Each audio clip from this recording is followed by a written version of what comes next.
So we had a customer ask us about what's the difference between hot, wet, and cold, dry CEM systems, or process measurements.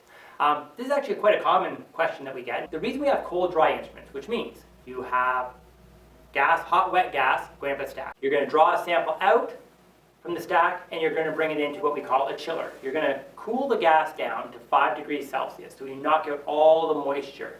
And then you take that sample and you deliver it into an analyzer and you get a reading. That tends to be a very cost-effective way of doing a measurement.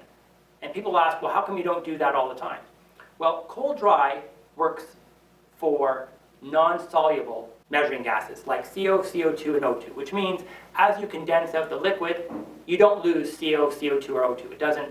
You don't remove it by removing any of the moisture or cooling down the gas. You can remove a little bit of SO2 and sometimes a little bit of NO in the measurement. But usually if you have a proper chiller with a proper heat exchanger, so as fast as you produce the condensate, you pump it out of the system. By eliminating that excess moisture in there, you greatly reduce the amount of scrubbing effect of NO and SO2. But when it comes to measuring gases like HCl, ammonia, HF, those are totally soluble in water. So if for any reason we were to cool them down, they would get scrubbed out in the condensate, or they would actually condense out themselves because HCl has a dew point of 172 degrees Celsius. So it'll go from a gas to a liquid at 172 degrees Celsius, and then you would have it knocked out in your system. So you'd never see anything at the analyzer. So if for any reason you're measuring HCl with a cold dry unit, unless it's in ambient air, you'll never actually see a number at all.